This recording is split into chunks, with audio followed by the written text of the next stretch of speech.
Joe was late. All right, whatever. That was the first one, baby. Check 1 2 1 2. What's going on? What's going on, ladies and gentlemen? Welcome back to another episode with the No Big Deal Boys, the No Big Deal Show. You already know what it is. You can click the link down below in the description. Follow us on all social medias, descripted down below. What's up, fellas? How you doing? Lights off. What's good with you? I heard you just got out of work. I did, bro. Fresh out of work. Thank God. You know, I'm fresh out the shower too, right? Huh? Fresh out the shower too. You know, I had to get a shower, but you know what I did notice is I gotta start trimming my nails, bro. They're getting dirty in there, so I gotta start trim. I gotta trim them for sure. Yeah. What's up, Seth? How you doing, bro? Doing well, dude. Just had dinner, feeling good. That's feeling full. Need a nap now. What was on the dinner menu? A little sopa. Ooh. You know, little beef sopa. That's right. Nice. Yeah. How's the weather out there with you guys? It's a little. The sun was out today. It's just a little chilly. I mean, there's a little breeze out here in Fontana. There's always a little breeze. Yeah. So where I'm working at right now is it's at the very top of a mountain, right next to a lake called Lake Matthews, which is in between Paris and Corona. Okay. And it's pretty cold up there, bro. I'm not gonna lie. It's pretty chilly, especially because I'm working with water. Like the water's always dripping while I'm cutting the tile. So being outside in the cold with the water dripping, it for sure gets cold. Dude, you got a sick view. I was watching one of your videos that you just posted recently. You got a nice view. It's like the lake. You see the lake? Yeah, man. And honestly, it's different. Like you breathe better up there. Like the altitude, it's a different breath, and it's just, I don't know, bro. Seeing that view is very inspirational. Like going out and just like, damn. Yeah, I used to when I was truck driving, I used to go to San Diego a lot. So I was going to like construction sites, schools that were like on top of hills. So I would see like, what is it? Freaking Oceanside, El Segundo, or not El Segundo, yep. Escondido Beach, the beach that's out there. So sick ass view, just off of the 76 or what? Just keep going all the way like the 8 to El Centro, all the way deep in San Diego. Yeah, like heading towards like San Isidro. That's what's up, bro. Yeah, but it's cool, bro. You know, we're all here just still doing it. But yeah, so ladies and gentlemen, I mean, thank y'all for tuning in once again. We actually have a special guest who's going to be tuning in a few minutes. Yep. We're not going to reveal exactly who it is. We're just going to let him pop up so you guys can be like, oh, damn. That's right. And if you guys are new to this channel as well, we also have social media, the Instagram, at the No Big Deal Show, so you guys can actually follow us there because we post everything there. What else? We have Twitter, we have SoundCloud, Spotify, all that. We're on there. The same thing you watch. The same thing you guys watch here. It's the same audio, you know, but the visual is better. That way you guys can see what we got going on as far as like the No Big Deal Show and who we are, what we do. For those of you that don't know what we do, we are music and entertainment. We talk music. As far as all the homies that are on here, the DJ homies, if you're just in the music industry, artists, whatever, feel free to hit us up at the No Big Deal Show at gmail.com, which will be described down below too. And did I miss anything, fellas, or was good? That was pretty good, bro. Yeah, I think I'm just letting the people know what's good. You feel me? The No Big Deal Show, brand new show. Hope you guys fuck with us because a lot of people have been fucking with us lately. So that's cool to see that support from all the homies. Definitely on the up and up, Danny boy, Seth, and I'm grateful to be, like I said, to be a part of it with you guys. But I'm gonna switch gears and go back over there. Oh, there he is. Change of plans. That's right. There he is. Just like we told you guys, we were gonna have a special guest, and our special guest tonight is DJ Cre-8. What's going on, Cre-8? Just chilling, man. How's everything going, bro? Going good. All right, so we're in a current situation right now, and we've the previous two guests, we asked them, you know, like what they've been doing during this time. Yeah. So you're not gonna be no exception. You know what we're in quarantine. We got coronavirus out. Everybody's got to stay at home. What are you currently doing, you know, to manage your time, to manage your work and just everything, life in general? Tell us about it. I don't know, man. I've just been trying to keep my normal schedule as much as I can, just so I don't go crazy. And then, you know, that way I'm not all off and off track when things do get back to normal. You know what I mean? So I think it's I think that's very important. That's actually because I follow you on IG and I actually acknowledged you a couple of days ago for you know, for being so uplifting and positive all the time. And even in this crisis, like, you were one of the first few people to be like, yo, like, everything's gonna be all right, you guys, like, stay on track. Like, so that's dope, man. Yeah, man.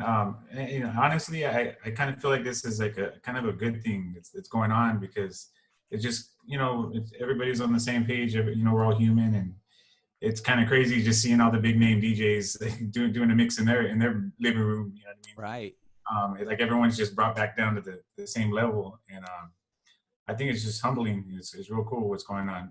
Not what's going on out there, but just the fact that it had to happen for everybody to kind of get shooken up, and That's actually a good. I didn't think about it like that. That it is kind of like we're all at the, like you said, Craze. I've seen Craze, DJ Scratch. Like all these people are doing stuff from their homes, and shows that we can do what they're doing. Like we're no different than they are. We're all human. We're all in this together. Yep. But aside from all that, though, Cre-8, if you can just let us know, let the people know that are tuned in, people that are listening out there, who you are, what you do, how long you've been in the game. Just a little introduction about yourself so they know what's up. Well, basically, I'm just like a really like local celebrity, like within within a 5-mile radius. Everybody knows me, but I've been doing it for a long time, man. DJing forever. Seth knows. I remember when Seth was like 10 years old at my house with I was DJing. Yeah. Okay. That's crazy. All the way back to like I started DJing in '95. I think I met Seth when he was 11. I was like in '98. So you guys have a history. Yeah. Mm-hmm. And, okay. I was in the hard house scene, and then did the nightclub stuff, and I kind of got in when like In Cahoots was real good. That was a good spot out here, and then Gotham when that opened, Sevilla when they opened up, I started that spot, and I kind of just kind of been doing. You are a legend, bro. You're a legend in my book for sure, dude. Yeah, You're one of the definitely. dudes that was always busy, consistently busy, always doing gigs. Doing all the club gigs, dude. You're the king of the clubs out here in Riverside, dude. Okay. Even now, you still stay active. You're very active with that's real the club scene. Definitely, that's real shit. Actually, Seth, like you said, I think maintaining relevancy as a DJ is probably one of the most challenging things. And Cre-8. I mean, you've been doing it since '95. Like when I first started doing it in 2008, 2009. Like I was already hearing your name, like it's like an established name. Like, so from starting in '95, 2008, that's like 13 years, bro. Like, and now it's 2020 and you're still out here holding the crown, bro. So I feel like I had like quite a couple like just waves. It's been waves, I had some peaks, a couple peaks, and then and now I'm getting older, and now I'm, you guys know I've been focusing on the weddings and private events because that's where the money's at, and what do you think is the key to maintaining relevancy as a DJ from your experience? Honestly, I think the biggest thing, the biggest reason is just the fact that I love DJing, and you can see it.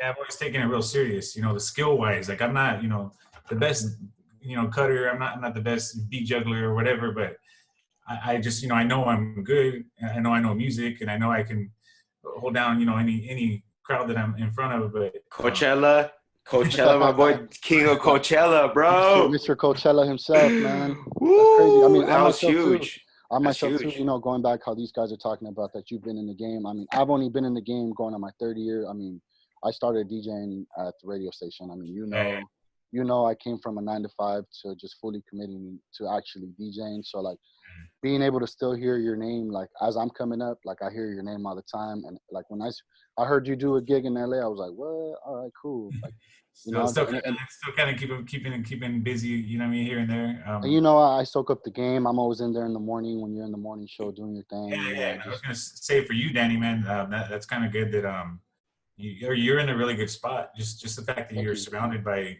all these good DJs. Because not a lot of people have that opportunity. So I'm glad definitely. that you're taking it. I just want to be able to do it the right way, being able to soak up the game from the veteranos, and I feel like that's where it starts, knowing the roots of how to be a DJ or what it is to be an actual DJ. So it's really cool to have, all you guys, the old veteranos to the new guys, to the club DJs, to the celebrity DJs. It's pretty dope to just be in contact with them and soak up that game. But, just. So, hold on. So for the veteranos, right, you started in 95. Seth, what year did you start in? Like 90 something, yeah, like 98, 90. Either way, both of y'all are some old ass fools, right? 96. As the veteranos, what's the best advice you could give to maybe a listener right now who's trying to start being a DJ and wants to, or is already a DJ and just started and wants to just step his game up and stay relevant? What's the best advice you guys can give? What do you think? I don't know. I mean, there's so much nowadays. You could really get in contact with one of your idols. Like you could straight send them a DM and just be like, "Yo, hey, what's up, man? I've done it before." And then like these dudes write back like, yeah, and then that's kind of inspirational. And then sometimes you hit people up that are doing certain things that you're interested in, and you're like, hey, man, like, and some people will be like, nah, man, like they kind of beat around the bush when you ask them like, yo, what filter or what app was that? Even sometimes homies and shit, and they are those people that are like, yo, man, like, well, this is what I'm using. This is how I do it. And they kind of go the extra mile to explain to like, for me, like, I don't mind sharing my knowledge and like everything with Danny and with Martin because, like how Ben said yesterday, like if we all die tomorrow, like all that knowledge, it goes nowhere. If I learn it all and I don't teach it, I don't pass it on, then it goes nowhere. So for a young DJ, it's always like, learn from your mentors. Learn, like nowadays you got YouTube, like soak up. Like a lot of people are like snobby nowadays. Like some of these rappers are like, yo, I don't even know who Tupac is or like, stuff like that. So as a DJ, you got to know who Craze is. You got to know who Qbert is. Like if you really want to be a great DJ and the best, you got to know where you're coming from and all that. Your research. Yep. Research, I guess, yeah. Your due diligence. Your history. Well, number one, anybody in this trying to, get DJing down, like learn how to mix. Just learn how to mix. That's all you just learn how to mix, but clean, like flawlessly. Like if you mix 10 records, like you can't go out with one record. And once you get 10 records in a row without going off beat once, then you're good. And then at the same time, just get your history down, and then and just get in touch with all the different genres of music and different crowds and yeah, I guess it's just experience after that, man. And but like you said, like just nowadays you're able, everyone's so much closer with the internet, you know what I mean? So like it's a lot easier. That's what it's all about right now is the internet. The internet. Everything's on the internet. That's how Danny's able to, he's gotten as far as he has already. Just the fact that everything is just so much quicker and faster paced. Like 3-4 years to learn how to just mix on my own. Like nowadays, you can learn quick. So you could even hit the sync button and just. No, you can't, man. You can't do that when you start. I've actually learned how to do it. Kicking it with Seth, I just learned how to do the sync part. 10 records in a row, and if you can get them all clean, then you can use the sync button, right? Yeah. But even sync that now, when you're using a controller, it's just a visual. You look at the BPM, 128. Okay, let me go right here, 128. Yeah. Compared to when you're using a turntable, you can't adjust it. It doesn't adjust in real time. So you actually have to hit the record, let it spin, and then you adjust. So using a controller and using turntables is a little different learning methods. But like Cre-8 said, learn how to mix first. I agree. Before you even, Back in the day though, like there was no screen, man. Like you it's the one ear that's open, like just by ear, man. That's crazy. Like we had it rough, man.